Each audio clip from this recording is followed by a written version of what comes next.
Hola, ¿qué tal? Mi nombre es Oscar y voy a hablar relativamente breve de los temas de la clase de problemas socioeconómicos y políticos de México.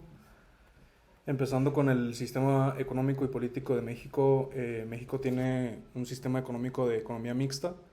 Lo que eso quiere decir es básicamente existen entidades públicas y entidades privadas. En las entidades privadas pues son todos los individuos o empresas que trabajan para su beneficio propio, y en entidades públicas son empresas u entidades controladas por el gobierno y son para el beneficio público de todo el país.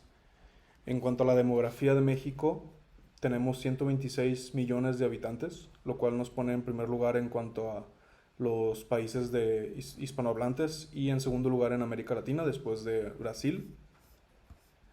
En cuanto a emigración e inmigración, México es un país que se conoce bastante por su emigración, especialmente hacia Norteamérica, pero también tenemos bastantes inmigrantes dentro del país, desde personas de Centroamérica, Sudamérica e incluso europeos, desde después de la época de la colonización y de la eventual liberación e independencia de México. Hubieron varios ciudadanos europeos que se vinieron a México, especialmente a ciudades como Aguascalientes, Ciudad de México y Guadalajara. En cuanto a la microeconomía regional, México es un país que depende bastante de la microeconomía. El tema de la microeconomía es bastante difícil de hablarse sin referirse a las clases sociales que conforman el país, pero dependemos bastante de todos esos trabajos de pequeñas y medianas empresas, y se busca bastante el beneficio y el apoyar ese tipo de negocios.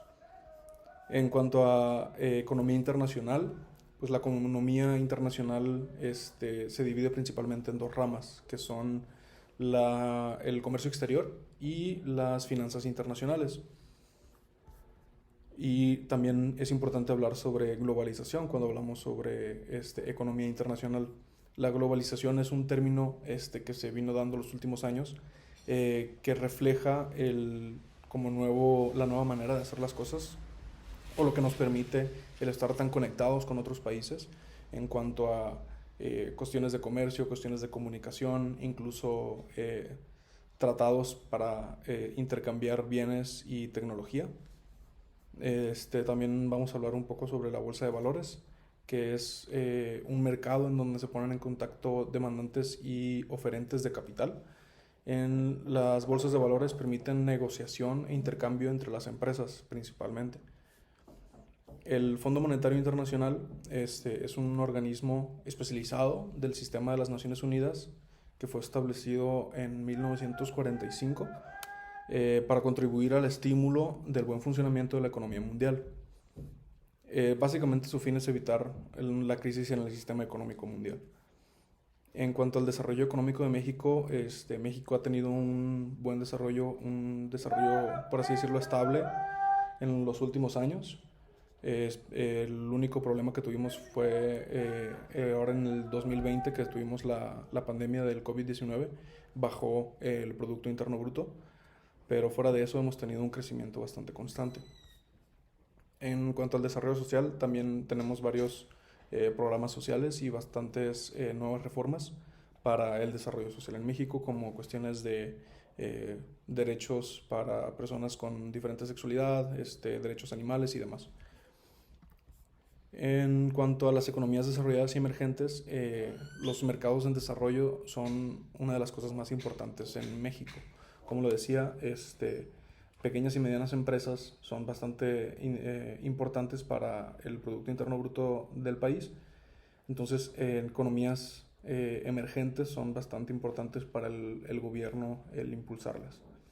Hablando del Fondo Natural y las regiones geográfico-económicas, en 1994 se creó el Fondo Monetario para la Conservación Natural, que es básicamente una entidad pública que busca conservar todas las regiones geográfico-económicas del país. En cuanto a Recursos naturales.